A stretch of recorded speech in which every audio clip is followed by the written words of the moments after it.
श्री राम जय जय राम। श्री राम जय जय राम। श्री राम जय जय राम। श्री राम जय जय राम। श्रीमद् वाल्मीकि रामायण का अयोध्या कांड का 118वां सर्ग। अष्टादशाधिकशततमः सर्गः। माँ सीता अनुसुईया संवाद। अनुसुईया का सीता जी को प्रेमोपहार देना तथा अनुसुईया जी के पूछने पर सीता जी का उन्हें अपने स्वयंवर की कथा सुनाना।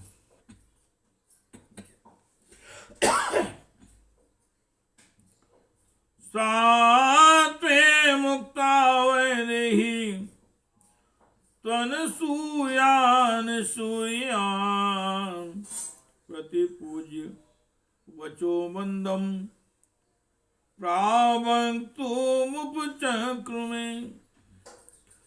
तपस्वी अनसुईया के इस प्रकार उपदेश देने पर किसी के प्रति दोष दृष्टि न रखने वाली विदेह राजकुमारी सीता जी ने उनके वचनों की भूरी भूरी प्रशंसा करके धीरे धीरे इस प्रकार कहना प्रारंभ किया।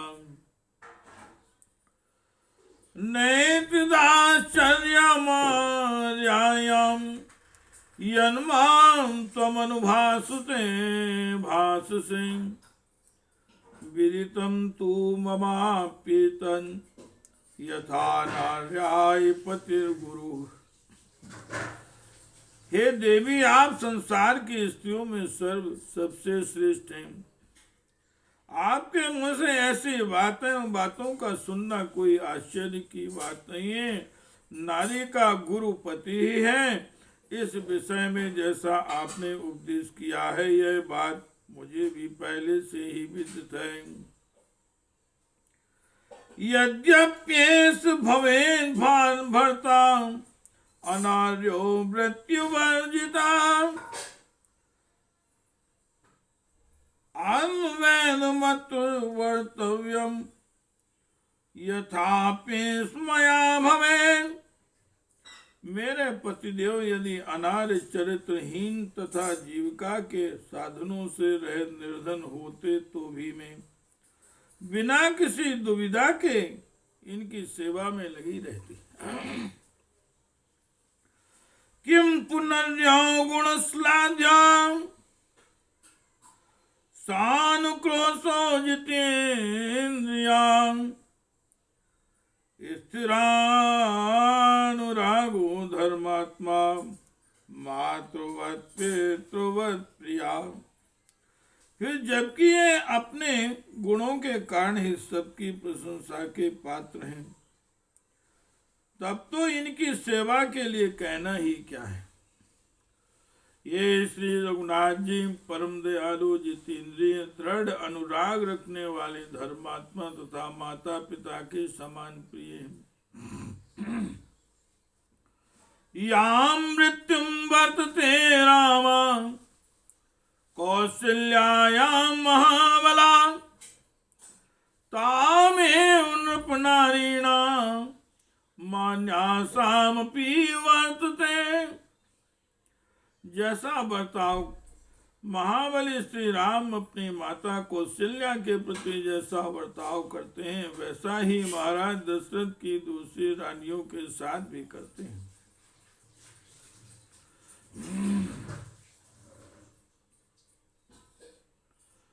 साकृन् दृष्टा स्वपि स्त्री सुनृपेन्द्रपवत्सला मातृवनुवर्तते वीरो मानुमुत्सृज्य धर्मवितो। महाराज दशरथ ने एक बार भी जिन स्त्रियों को प्रेम दृष्टि से देख लिया है, उनके प्रति भी ये पितृवत्सल, धर्मज्ञ और वीर श्री राम मान छोड़कर माता के समान ही बर्ताव करते हैं। आगच्छन्त्याश्च विजनम वनमेवं भयावहम् समाहितं हि मे स्वस्त्रवा हृदय यतो स्थिरम्। जब मैं पति के साथ निर्जन वन में जाने लगी, उस समय मेरी सास कौशल्या ने मुझे जो कर्तव्य का उपदेश दिया था वह मेरे हृदय में ज्यों का त्यों स्थिर भाव से अंकित है। पाणी प्रदान काले चा यत्पुरा त्वग्नि सन्निधौ अनुशिष्टम अंजनन्यामि वाक्यम तदपि मे घृतम।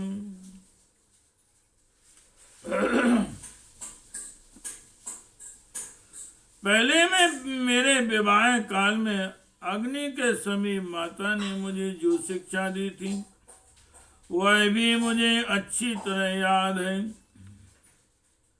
ना विस्मृतम तु मे सर्वं वाक्ये स्वधर्मचारिणी पति शुश्रूषणान्यास्तपो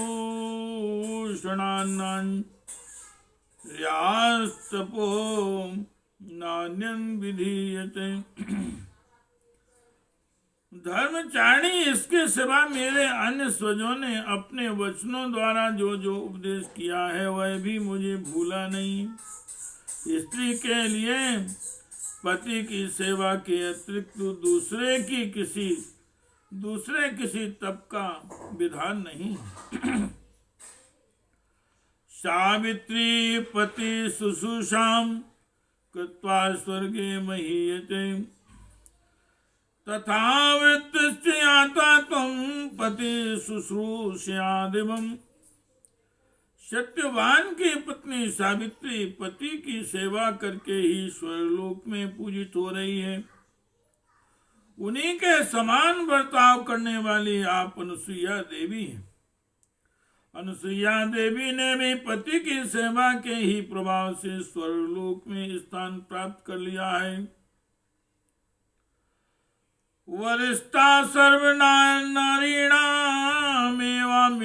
च दिवि देवता रोहिणी नाभिना चंद्रम मुहूर्तमपि दृश्यते।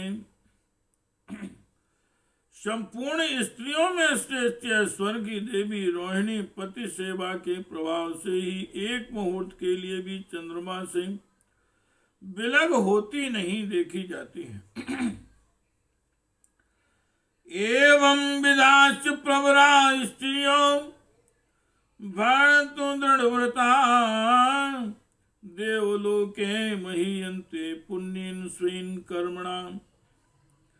इस प्रकार दृढ़ता पूर्वक पातिव्रत धर्म का पालन करने वाली बहुत सी साध्वी स्त्रियां अपने पुण्य कर्म के बल से देवलोक में आदर पा चुकी हैं, देवलोक में आदर पा रही हैं। ततो वनसुईया संग्रस्ता श्रुतवोक्तं सीतया वचाम शेषा आग्राय चोवाच मैथिलीं हास्यन्त तौ। तदनंतर सीता के कहे हुए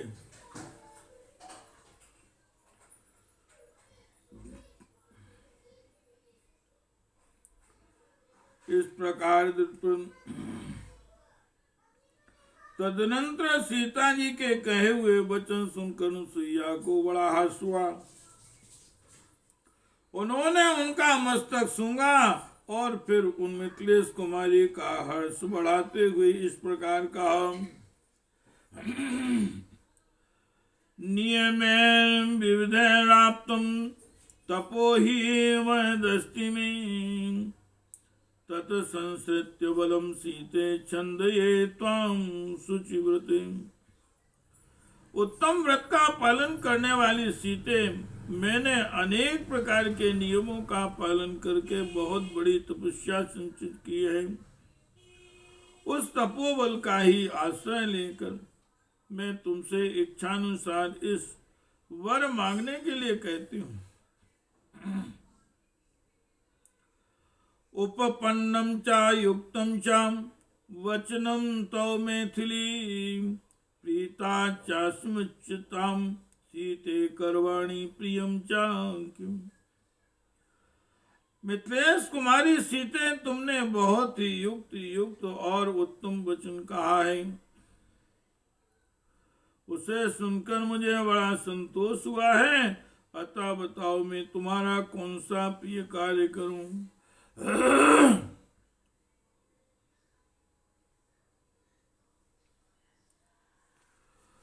तस्यां तद्वचनं श्रुत्वा विस्मिता मंद विस्मया कृतमेत्य सीता तपोबल समन्विता। उनका यह कथन सुनकर सीता जी को बड़ा आश्चर्य हुआ। वो तपोबल संपन्न अनसुईया से मंद मंद मुस्कुराती हुई बोली, आपने अपने वचनों द्वारा ही मेरा सारा प्रिय कार्य कर दिया है। अब और कुछ करने की आवश्यकता नहीं है। सात्वेव मुक्ता धर्म ज्ञान तया प्रीत तरा भवतो सफलम चा प्रहर्षं ते हंत सीते करोम्यहम्। सीता के ऐसा कहने पर धर्मज्ञ अनुसुईया को बड़ी प्रसन्नता हुई। वे बोली, सीते, तुम्हारी निर्लोभता से जो मुझे विशेष हर्ष हुआ है अथवा तुमने जो लोभहीनता के कारण सदा आनंदोत्सव भरा रहता है उसे मैं अवश्य सफल करूंगी। इदं दिव्यं वरं माल्यं वस्त्रमाभरणानि च अंगरागं च वैदेही महार्हमनुलेपनम्। मया दत्तमिदं सीते तौ गात्राणि शोभयेन् अनुरूपं संक्लिष्टं नित्यमेव भविष्यति। ये सुंदर दिव्य हार, यह वस्त्र, यह आभूषण, यह अंगराग और बहुमूल्य अनुलेपन मैं तुम्हें देती हूँ। विदेह नंदिनी सीते, मेरी दी हुई ये वस्तुएं तुम्हारे अंगों की शोभा बढ़ाएंगी। ये सब तुम्हारे ही योग्य और सदा उपयोग में लाई जाने पर निर्दोष एवं निर्विकार रहेंगे। अंगरागेण दिव्येन लिप्तांगी जनकात्मजे शोभ्यस्यसि भर्तारं यथा श्री विष्णुमव्ययम्। हे जनक किशोरी, इस दिव्य अंगराग को अंगों में लगाकर तुम अपने पति को उसी प्रकार सुशोभित करोगी जैसे लक्ष्मी जी अविनाशी भगवान विष्णु की शोभा बढ़ाती हैं। श्री राम जय जय राम, श्री राम जय जय राम, श्री राम जय राम। शावस्तु मंगरागम चाभूषणानि सजस्तथा मैथिली प्रति जगाए प्रीतिदान मनुत्तमम्। प्रतिग्रह चा तत्सीता प्रीतिदानम यशस्विनी। श्लिष्टांजलि पुटाधीरा समुपास्तपोधना। अनुसुईया जी की आज्ञा से धीर स्वभाव वाली यशस्विनी मिथिलेश कुमारी सीता जी ने उस वस्त्र अंग राग आभूषण और हार को उनकी प्रसन्नता का परम उत्तम उपहार समझकर ले लिया। उस प्रेम उपहार को ग्रहण करके वे दोनों हाथ जोड़कर उन तपोधना अनुसुईया जी की सेवा में बैठी नहीं। तथा सीतामुपासनी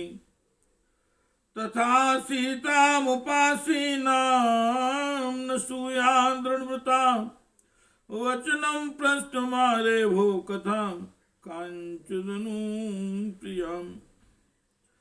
तदनंतर इस प्रकार अपने निकट बैठी हुई सीता में दृढ़ता पूर्वक उत्तम व्रत का पालन करने वाली अनुसुईया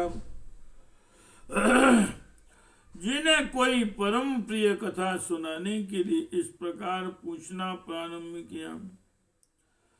स्वयंवरे किल प्राप्ता त्वमनेन यशस्विना राघवेणेति मे सीते कथाम श्रुति मुपागता। सीते, इन यशस्वी राघवेंद्र ने तुम्हें स्वयंवर में प्राप्त किया था, यह बात मेरे सुनने में आई। ताम कथा स्तुतुमिच्छामि विस्तरेण चा मैथिली यथाभूतं चा काश्यपेन तन्मे त्वं वक्तुमर्हसि। हे मिथिलेश नंदी, मैं उस वृत्तांत को विस्तार के साथ सुनाना चाहती हूँ। अतः जो कुछ जिस प्रकार हुआ वह सब पूर्ण रूप से मुझे बताओ। यो मुक्ता तू सा सीता उतासीं धर्मचारिणी श्रूयतामिति चोक्त्वा वै कथयामास्तां कथाम। उनके इस प्रकार आज्ञा देने पर सीता जी ने उन धर्मचारिणी तापसी अनुसुईया से कहा, हे माता जी सुनिए। ऐसा कहकर उन्होंने उस कथा को इस प्रकार कहना प्रारंभ किया। मिथिलाधिपतिर्वीरो जनको नाम धर्मवितो क्षत्र कर्मण्यभितो न्यायता शास्त्री मेदिनी।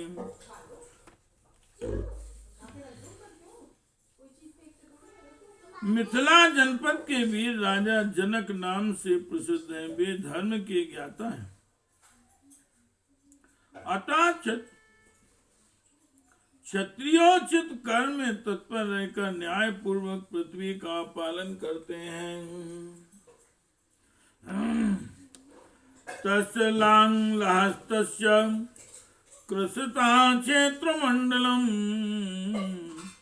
अहम किलोत्थितां भृत्वां जगतीं नृप्ते सुतां। एक समय की बात है, वे यज्ञ के योग्य क्षेत्र को हाथ में हल लेकर जोत रहे थे। इसी समय में पृथ्वी को फाड़कर प्रकट हुई। इतने मात्र से ही मैं राजा जनक की पुत्री हुई। श्यामां दृष्ट्वा नरपतिर्मुष्टिर् विछेन तत्परा 500 गुष्ट सर्वांगी विस्मितो जन को आहोत। वे राजा उस क्षेत्र में औषधियों को मुट्ठी में लेकर बो रहे थे। इतने ही में उनकी दृष्टि मेरे ऊपर पड़ी। मेरे सारे अंगों में धूल लिपटी हुई थी। उस अवस्था में मुझे देखकर राजा जनक को बड़ा विस्मय हुआ। अनपत्तिंचा स्नेहादंकुमार्योऽपि च स्वयं ममेयं तनीयेत्युक्त्वा स्नेहो मयि निपातिता। उन दिनों उनके कोई दूसरी संतान नहीं थी, इसलिए स्नेहवश उन्होंने स्वयं मुझे गोद में ले लिया और यह मेरी बेटी है ऐसा कहकर मुझ पर अपने हृदय का सारा स्नेह उड़ेल लिया।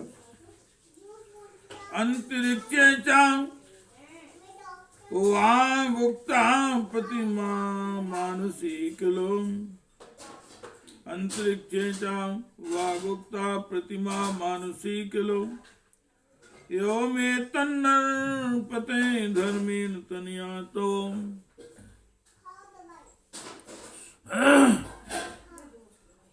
इसी समय आकाशवाणी हुई जो स्वरूपता मानवी भाषा में कही गई अथवा मेरे विषय में प्रकट हुई वह वाणी अमानुषी दिव्य थी। उसने कहा, नरेश्वर तुम्हारा कथन ठीक है, यह कन्या धर्मता तुम्हारी ही पुत्री है। तथा प्रहस्तो धर्मात्मा पिता में मिथिलाधिपा आवासो विपुला मृत्यु मावापि नराधिपान। यह आकाशवाणी सुनकर मेरे धर्मात्मा पिता मिथिला नरेश बड़े प्रसन्न हुए। मुझे पाकर उन नरेश ने मानो कोई बड़ी समृद्धि पाली थी। दत्ता चामीष्टा देवदेव्यै ज्येष्ठाये पुण्यकर्मणे तया संभाविता चस्मि स्निग्धया मातृ सौहृदा। उन्होंने पुण्य कर्म परायण वाली रानी को, जो उन्हें अधिक पुण्य प्रिय थी, मुझे दे दिया। उन स्नेहमयी महारानी ने मात्र समुचित सौहार्द मेरा लालन पालन किया। पति संयोग सुलभम मया दृष्ट्वा तू मे पिता चिंतामभ्यगमन्तिनो चिंतामभ्यगमन्तिनो वित्तनाशादिवादना। जब पिताजी ने देखा कि मेरी अवस्था विवाह के योग्य हो गई है, तब इसके लिए वे बड़ी चिंता में पड़े। जैसे कमाए हुए धन का नाश हो जाने से निर्धन मनुष्य को बड़ा दुख होता है, उसी प्रकार वे मेरे विवाह की चिंता से बहुत दुखी हो गए। सादृशाचाम कृष्टांचलोके कन्या पिता जनान प्राधर्षन्मवाप्नोति सक्रीणापि समूभुवि। संसार में कन्या के पिता को वह भूतल पर इंद्र के ही तुल्य क्यों ना हो, वर पक्ष के लोगों से वे अपने समान या अपने से छोटी हैसियत के ही क्यों ना हो, प्रायः अपमान उठाना पड़ता है। ताम धर्षणाम दूरस्थाम संदृश्यात्मनि पार्थिवाम चिंतार्णो गता पारम नाशिषादाप्लवो यथा। वह अपना सहन करने की घड़ी अपने लिए बहुत समीप आ गई थी। यह देखकर राजा चिंता के समुद्र में डूब गए। जैसे नौकारहीन मनुष्य पार नहीं पहुंच पाता है, उसी प्रकार मेरे पिता भी चिंता का पार नहीं पा रहे थे। अयो निजाम ही माम ज्ञात्वा नाद्य गच्छसा चिंतयनो सादसम चाभिरूपम चा महीपालापतिम मम। मुझे अयोनि या कन्या समझकर वे भूपाल मेरे लिए योग्य एवं परम सुंदर पति का विचार करने लगे, किंतु किसी निश्चय पर नहीं पहुंच सके। तस्य बुद्धिरियं जाता चिंत्या नश्य संतमं संततम स्वयंवरं तनुजाया करिष्यामीति धर्मताम्।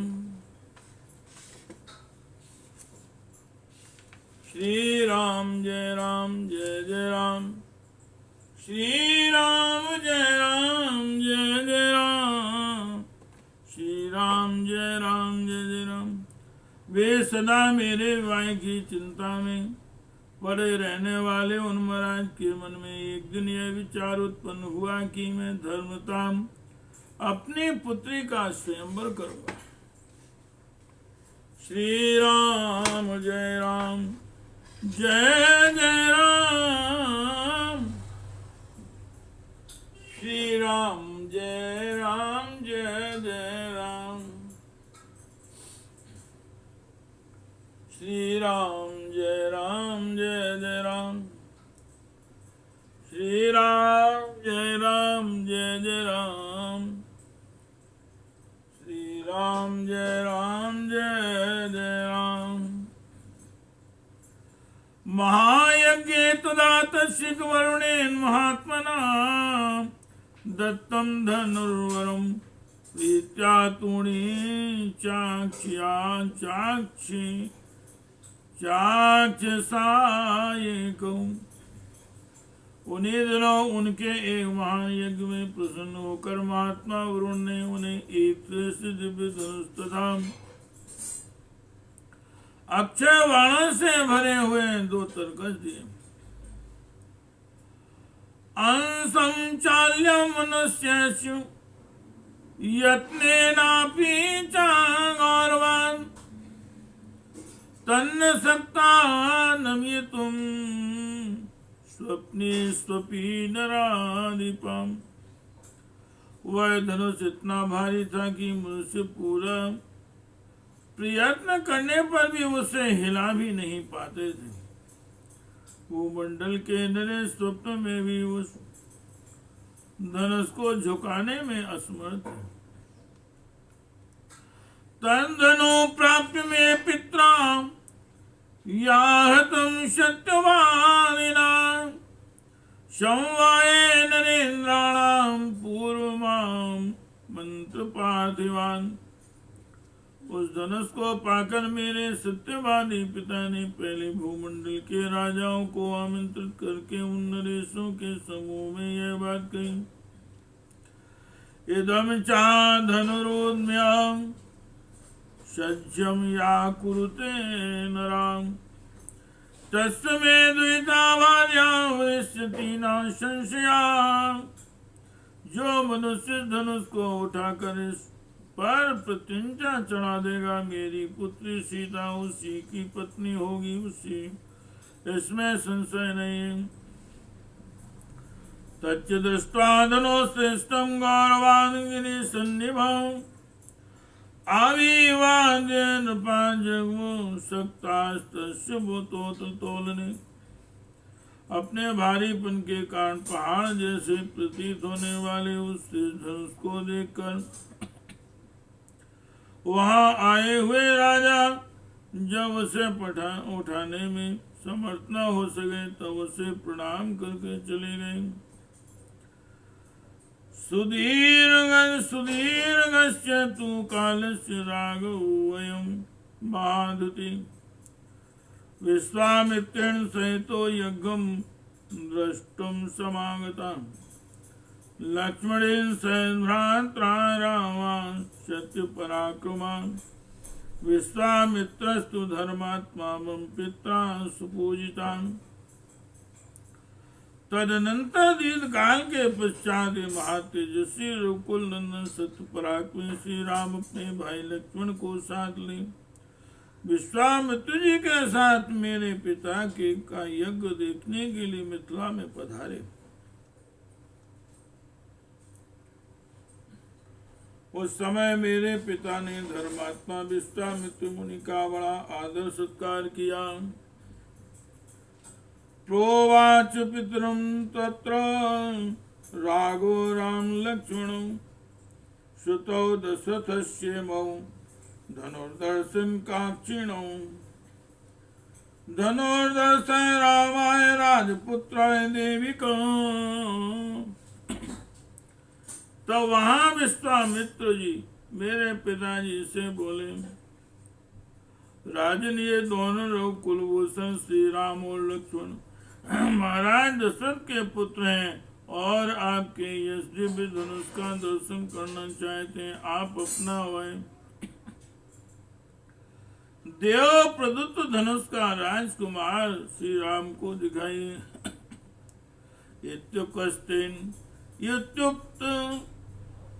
युक्तस्तेन विप्रेण तन्धनो समुपानीयत। तद्धनुर्दर्श्यामाश्राजपुत्राय देविकम्।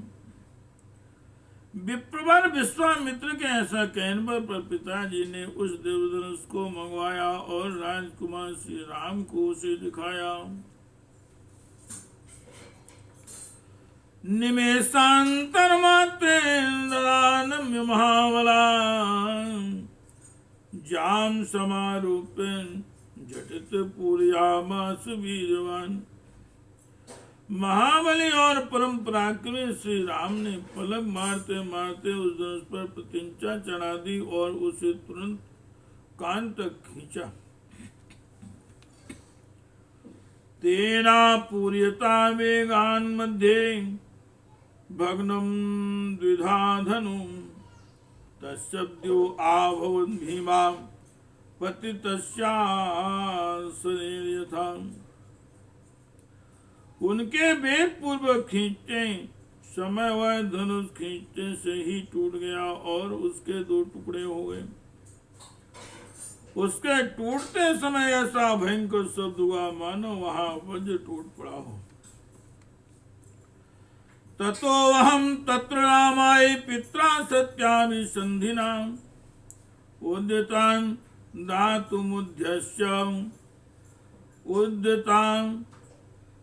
दातुमुद्यम्य जलभाजनमुत्तमम्।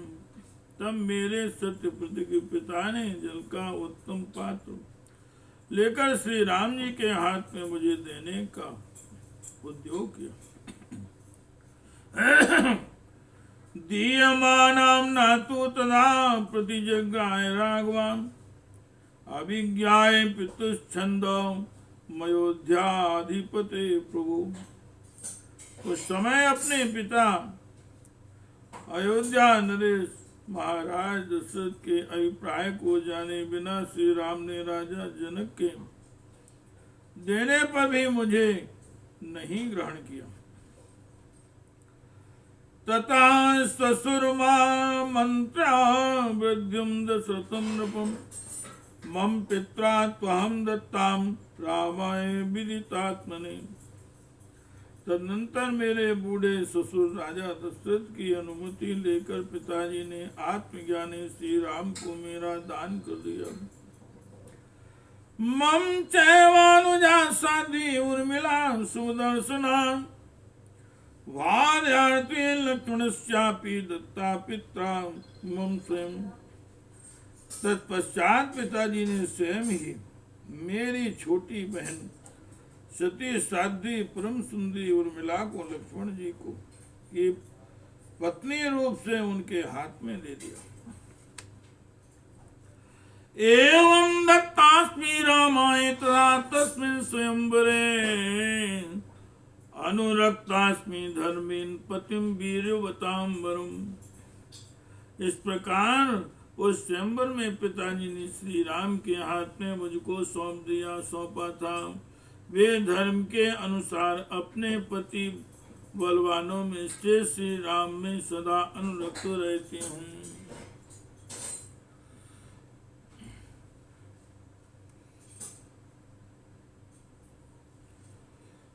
मेरे पिता ने श्री राम को उनके हाथों में सौंप दिया था और मैं धर्म के अनुसार अपने पति बलवानों में से श्री राम में सदा अनुरक्त रहती हूँ।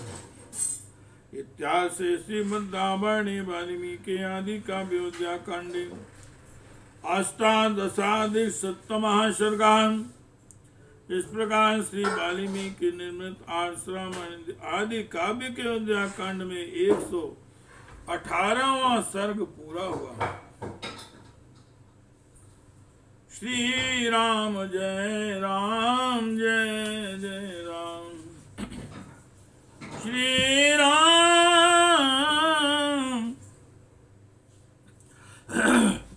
श्री राम जय जय राम।